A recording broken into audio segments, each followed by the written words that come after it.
Should you have a real estate license if you're going to invest? That is a question that everyone always asks.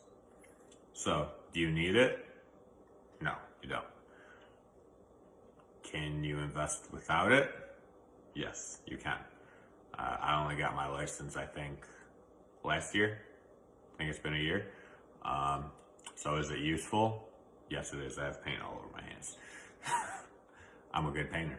Anyway, so the reason why I got it was I was told by an investor that it's very useful to have it.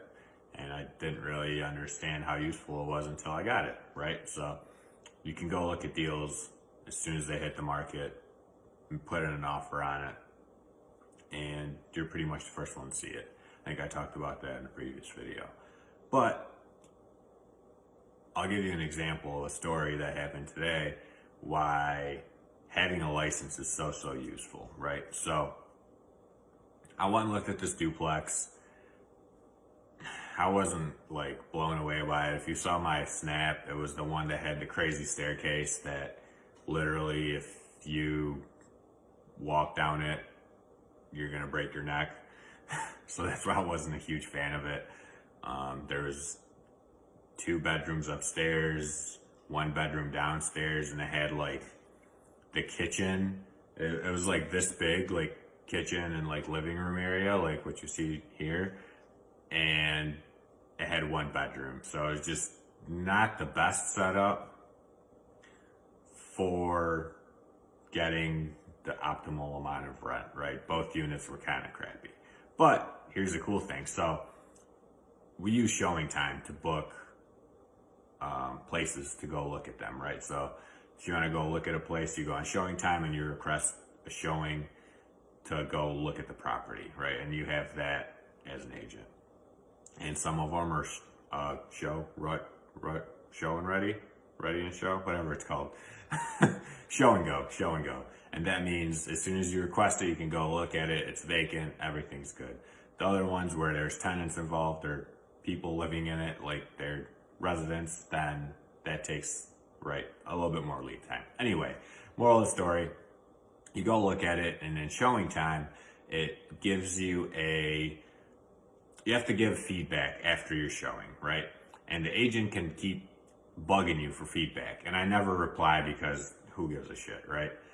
Mostly on vacant stuff that's like an investment, right? So I didn't respond to the feedback. I got like 3 of them. I looked at it on Wednesday. Today's Friday, or I don't know what day today is. Saturday? Whatever. Anyway, I ignored her 3 Showing Time requests, and then she sent me like 2 emails. And then today she called me. So I'm like, this lady is like losing it. Apparently, the people that own the property, they just want it gone, from what I've heard, right? So here's the good part of being an agent, right? So I told her that I walked through the property with my buyer and I'll ask them for feedback. And there was no buyer. It was Tio and Kimber, right? Those are the 2 things that walk through the house. And Tio always walks with Kimber because Kimber is a good advisor for real estate. Anyway, so I told that agent that I thought it was overpriced and needed too much work. The staircase was crazy. There was a bear on the wall. Like all these things that I legitimately didn't like, right? And she's like, well, give us the feedback and then I just need to let them know because they're kind of like losing their shit, which is fine. And at the same time, I was like, she was telling me all these different things, all this different information, right? So she would probably not have told me that information if I was telling her that I would also be a buyer.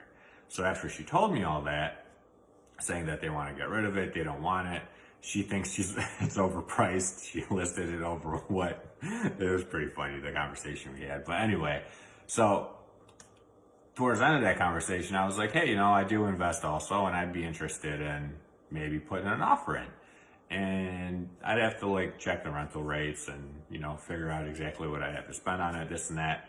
And I might throw in an offer. And she's like, oh, that's great. So this is the reason why again, having your license is so important, because not that you're like deceiving people, but agents tend to tell, if it's an agent and agent talking, it's a different conversation between an agent and a potential buyer, right? So it's just good to, and it's way easier negotiating, right? So I'll tell her straight up, like, okay, these places are selling for whatever a door. I think it's going to rent for this much. I need to put this much money into it. This is the best I can offer, and done. I'll know from her reaction that if she thinks that the buyer might take it or might not, right? So should you have a real estate license if you're investing? This is like smaller stuff, right? Single families and all that. To me, I think it's up to you. I think it's useful, but at the same time, you can totally do it without it. So, you know, plenty of people, I did it without it for all these years, right? So it's definitely useful, but you definitely don't need it. So hope this video helped, and I can't think of a question. So hope you have a great day.